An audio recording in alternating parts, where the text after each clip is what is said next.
There's a push afoot to defund the United Nations. Congress is moving to cut U.S. funding to the UN in the wake of the Obama administration's anti-Israel vote, condemning Israeli settlements as illegal, talking about a lot of stuff that both Israel and the U.S. in the past did not agree to. So is it time to defund the United Nations? Here to weigh in is Steve Forbes, Forbes media chairman.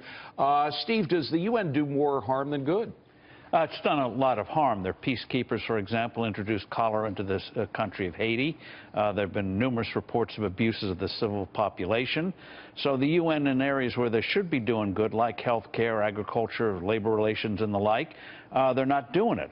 So at the very least, we should get a real audit of what they're doing. I believe you could find that you could do everything they do for about 1/100th of the cost they spend. But this week things went beyond the pale. They went to the point where our traditional closest ally in the Middle East was essentially humiliated by our Secretary of State, first by the country abstaining from that vote that condemned Israel, and then by that long tirade of John Kerry against Israel, not mentioning for a moment that the resolution of the UN would have pushed back their borders to pre-67 levels, done all kinds of things that were not good for either us or that. Now, even an ally of the United States, the UK, the new Prime Minister of the UK, Theresa May, said the UK does not believe that it is appropriate to attack the composition of the democratically elected government of an ally. So we are hurting our allies for the sake of the UN. Does that make sense?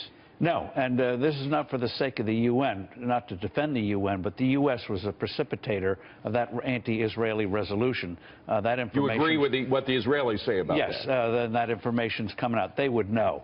And so in that case, the UN was a passive actor instead of an active one like it has been in the past.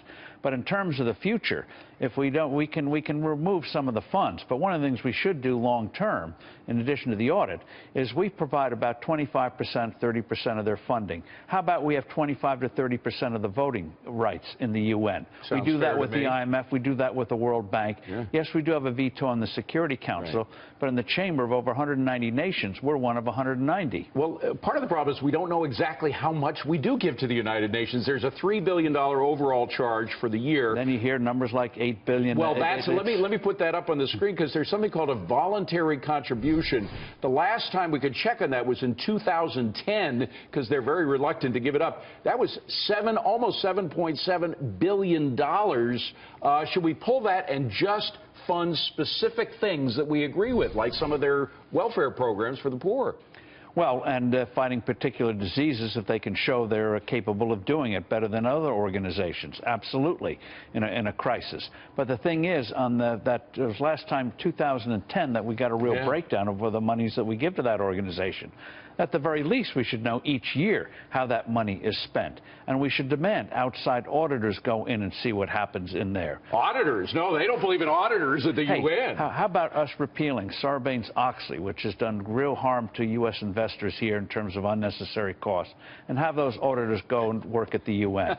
Well, you've always said that the UN should be forced to live under the same rules that they prescribe for everybody else, whether it's currency devaluations or high tax rates or other things. Yes, especially with the IMF. But the thing is, if you work for the UN, you have enormous extraterritorial privileges, and not just parking tickets in New York, but in terms of prosecutions and the like. Right. You can say, oh, I'm doing it for the UN. They can't touch you. Yeah. That's got to change. And guess what? They don't pay their taxes either. Steve Forbes, thank you very much. I don't hold that against them. I wish we all didn't have to pay taxes. Well, for more on Steve's view on taxes, you can tune in to Forbes on Fox tomorrow at 11 a.m. on the Fox News Channel. You don't want to miss it.